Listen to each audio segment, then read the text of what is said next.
I think one of the stigmas about making baby food is that you need a bunch of really fancy, food processors and all this stuff to do it. And really that is so not the case.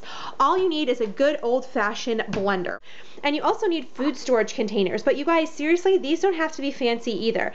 I love these just because they freeze so well. These are the OXO brand, but I am going to put a link in the description for you guys if you are interested. And I really like how they come in these little like sheets of 2-ounce containers with this little organizer. I have organic carrots, organic green beans, an organic sweet potato, as well as organic sweet peas. You just need some basic things to cook or steam your vegetables. My best advice is to steam your veggies because it traps more of the nutrients inside. And I just use this little steamer. You can find these at any grocery store, even online. And this is what I'm going to use for steaming the broccoli. And for the sweet potato, I usually boil it, which is why I have this secondary pot. So let me get started and show you my process for cooking this up and storing it. So I went ahead and added another pot just to make this go faster, but I've got my peas. I am going to cook these for about 5 to 7 minutes once this water is boiling, and when it boils, you bring it down to a simmer.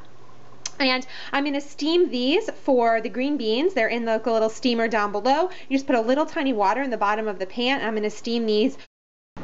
So it's been just a couple of minutes and things are starting to get rolling. The peas are heating up. This is cooking, and my sweet potato, I just peeled it and chopped it up into little wedges, just one potato, and I am bringing that to a boil.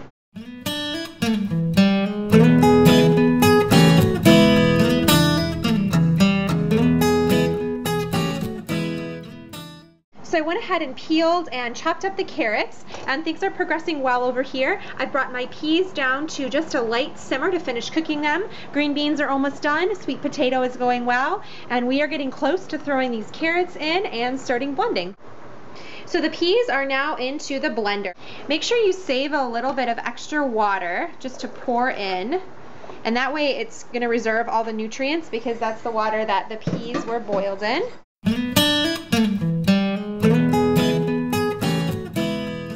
I don't want to get the camera too steamy, but you can see it's still pretty thick, so I'm just going to add a little bit more water here. Just like that.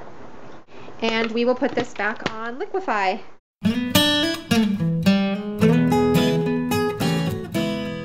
And there you go, my friends. That is just about perfect baby food. And if I want to even blend this a little bit further, I might get it a little bit smoother and make it a little bit more watered down, especially if this is one of the first times that your child is going to be trying it. Now that my peas are done, we'll come over and check over here. Looks like these green beans are also good to go.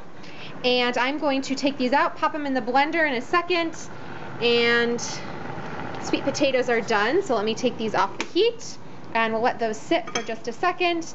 So I just dropped the green beans in, and all the peas have been put into their designated containers, and I don't wash this out or clean it out. This is good food. Why? You can't get all the little residue, so just have it in a little bit with the green beans. Those flavors are good together anyway.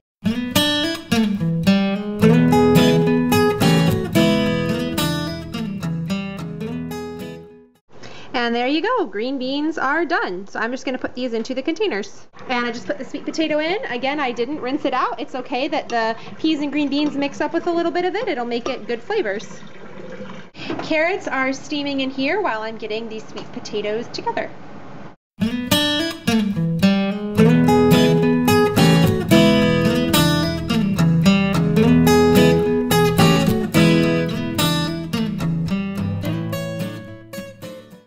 And now the carrots are done, and you guys can see how bright orange these are. That's so awesome. Just even compared to like the canned carrots, this just, you cannot beat it. Okay guys, so this is the complete yield of everything. All of these are 4-ounce containers, and then these are 2-ounce containers. And what I did was I just went through with a Sharpie and just a piece of masking tape and labeled it with the date and what is inside. Now these are from the grocery store. We do keep some of these on hand just in case for some reason we run out of food or on the go we need to grab something quickly, but I really don't like to spend money on these just because they're so pricey.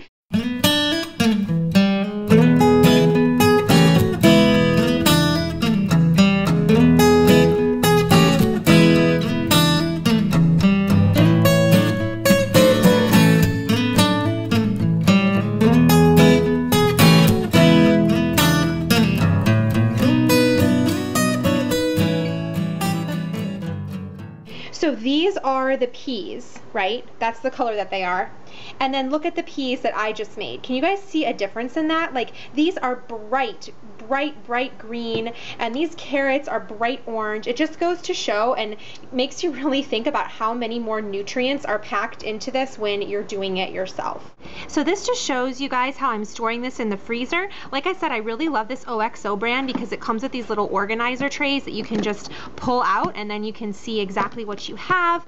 If I don't have like enough, like I made too much food, then this is my second best bet. These are Rubbermaid brand. They're BPA free. I got them from the grocery store.